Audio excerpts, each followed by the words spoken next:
tenemos que trabajar en adecuar la normativa para que sea la que las organizaciones del sector financiero popular y solidario necesitan. No significa que no tengamos normas transversales para todo lo que es sector financiero, porque hay muchas cosas en las que tenemos puntos comunes con otros intermediarios financieros, pero necesitamos que la normativa, en donde sea pertinente, responda a la naturaleza del sector y de las organizaciones que la integran.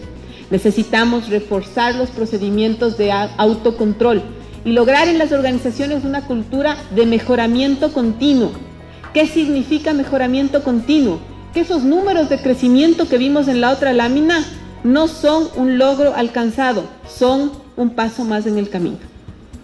Finalmente, el acceso a la tecnología.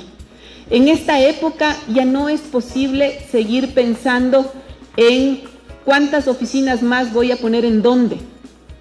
Los avances de la tecnología nos obligan a nosotros como supervisados y a ustedes como intermediarios financieros a mirar otro tipo de servicios, otros canales, otros elementos que abran nuevas posibilidades para las organizaciones. Y eso solo funciona a través de los medios tecnológicos.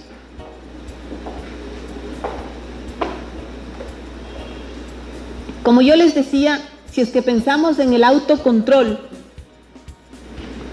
¿qué es lo que esperaríamos como supervisores?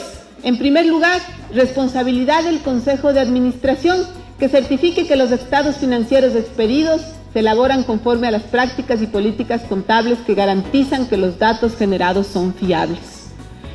Esto suena tan básico que no deberíamos decirlo. Sin embargo, todavía tenemos organizaciones en las cuales una es la información financiera que se carga a través de las estructuras y otra es la información financiera que la organización efectivamente maneja en sus balances. Que la función de auditoría interna sea independiente, permanente, eficaz y cuente con los recursos suficientes para cumplir su función. Lastimosamente, todavía tenemos organizaciones en donde el auditor interno no se valora en la real medida de la gestión que hace. No se toma como un aliado y por lo tanto no se trabaja con él en favor de la cooperativa. ¿Qué más esperamos del autocontrol? El cumplimiento de las funciones y responsabilidades del Comité de Riesgos y del Comité de Cumplimiento. La naturaleza de las organizaciones que controlamos a veces presenta dificultades en la conformación de estos comités, pero son importantes para las organizaciones y deben gestionarse adecuadamente. El momento en que estos comités funcionen de la manera correcta, va a haber gestiones en la cooperativa que se faciliten mucho para sus administradores, para el gerente, y eso es lo que esperamos. El compromiso del Consejo de Administración y la gerencia para definir planes de acción que permitan mitigar los hallazgos identificados por el auditor interno y el auditor externo. Y esto es fundamental. Muchas veces nos encontramos con organizaciones en las que se presenta algo que se llama plan de acción y tiene adentro un montón de actividades que no tienen una relación directa con los hallazgos o no están encaminados a solucionar los problemas. Ese es un lujo que no nos podemos dar, ni ustedes como controlados, ni nosotros como controladores. Porque si ponemos un plan y estructuramos un trabajo alrededor de eso, significa que estamos gastando tiempo, dinero y personas en hacer algo que debería ser provechoso para la organización y que si no tiene los resultados que debe tener, están mecanismos de transparencia y rendición de cuentas de los directivos hacia los socios y de las organizaciones de la economía popular y solidaria en general. ¿Qué es importante en este momento? Que nosotros presentemos al sector en su valor íntegro, que tengamos información que pueda dar un problema de gobierno en una cooperativa sana financieramente, puede arrastrar a la cooperativa.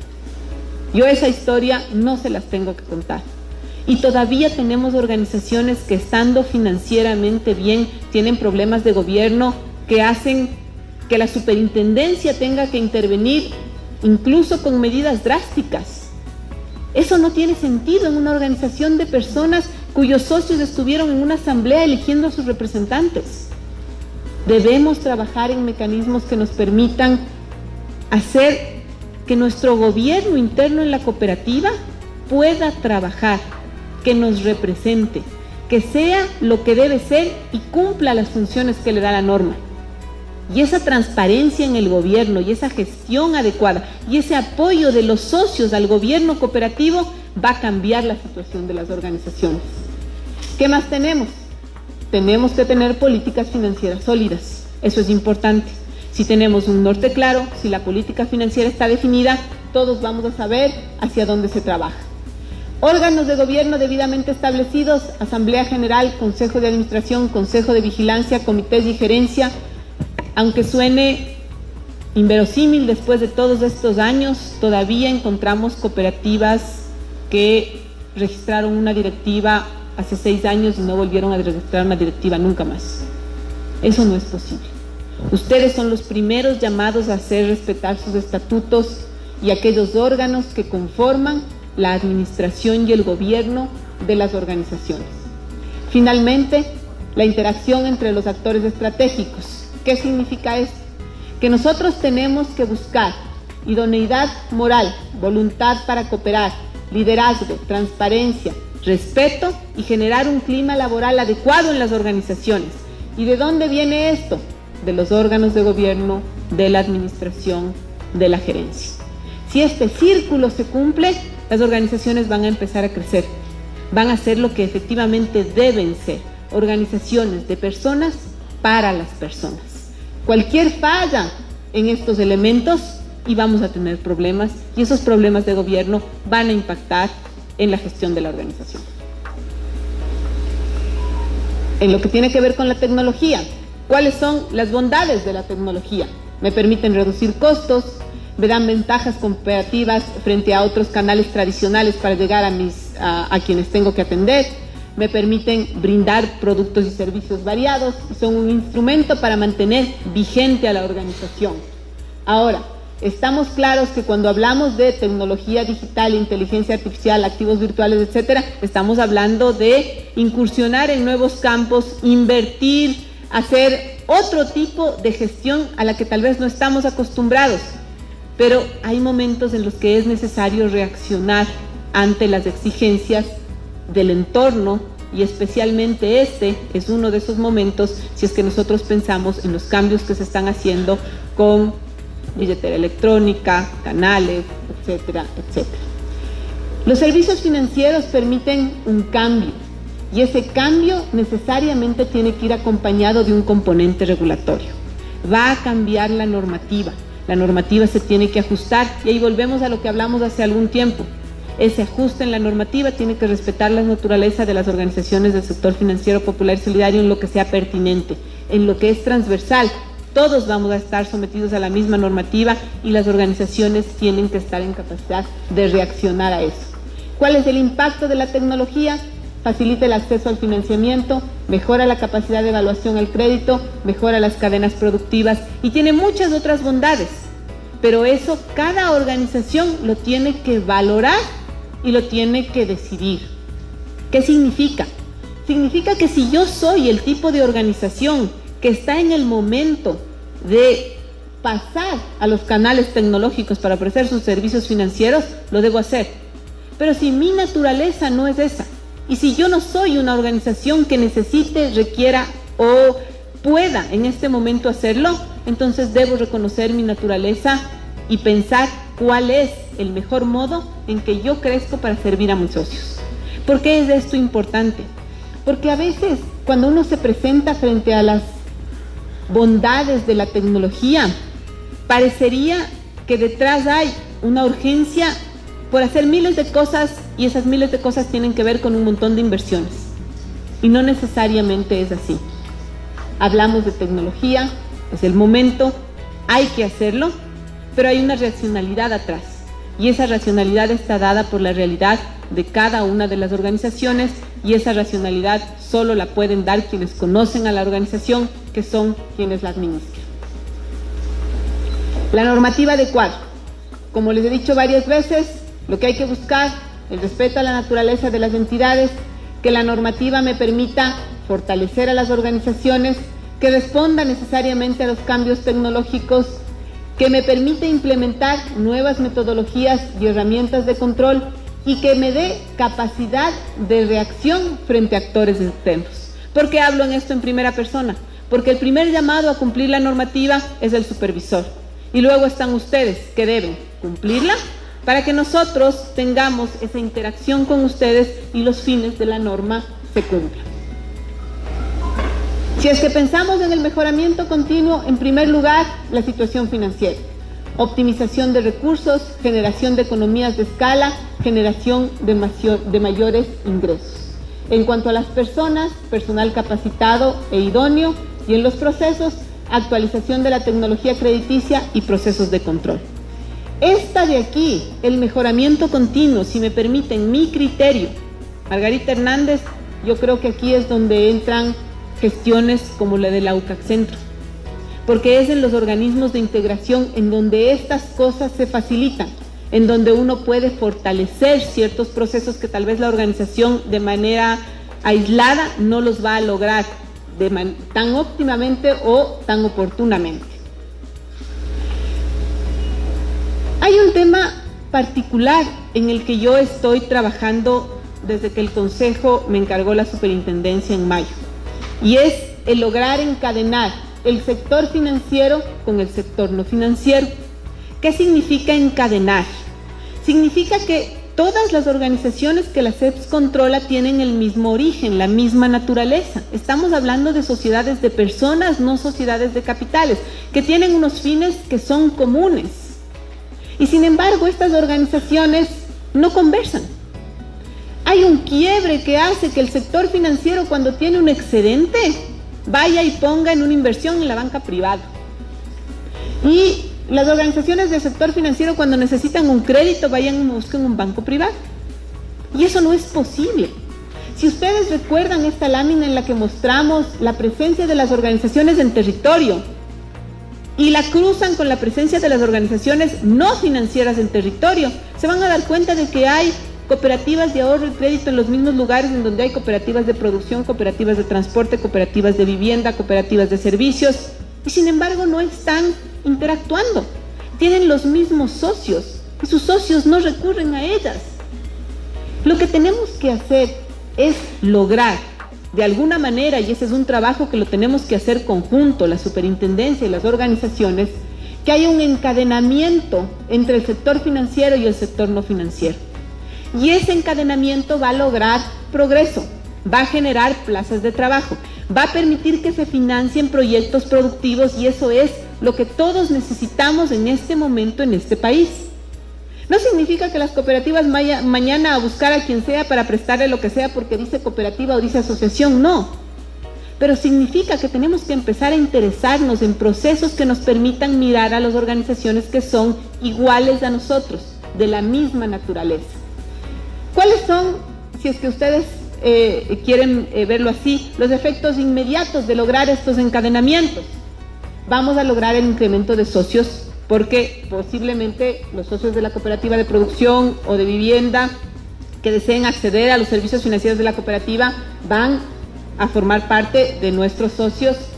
Vamos a lograr mecanismos extraordinarios de fondeo, porque las organizaciones del sector no financiero muchas veces son sujetos de programas que permiten establecer ciertos recursos y canalizarlos hacia las organizaciones, y no hay por dónde canalizar. ¿Quién sería el canal natural?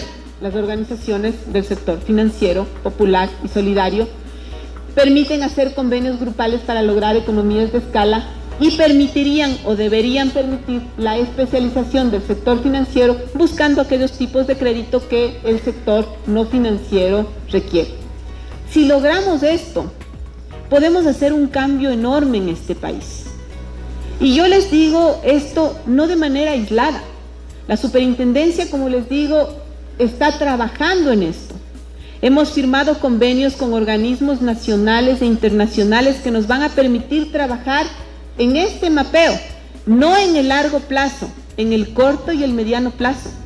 Estamos hablando de mecanismos que nos van a permitir ofrecerles incluso a las organizaciones la participación en el mercado de valores para que tengan la posibilidad de fondear proyectos de largo plazo que luego se titularicen y se coloquen en la bolsa. vamos a capacitar a las organizaciones para eso, vamos a abrirles las puertas de recursos de organismos internacionales.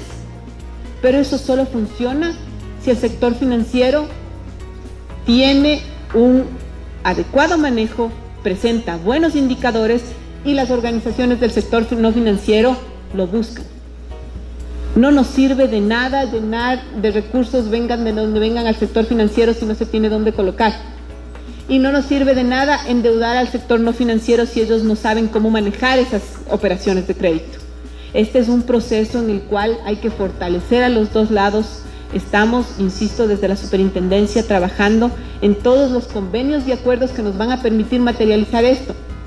Pero yo les dejo esta inquietud, porque este es el primer foro en el que hablamos de esto. Y esto lo vamos a empezar a hablar en todos los foros que tenga la superintendencia, porque en esto hay que trabajar. Muchas cooperativas del análisis que nosotros hemos hecho con la información que tenemos en la superintendencia no pueden crecer porque ya no tienen dónde más generar negocio. Es así de simple.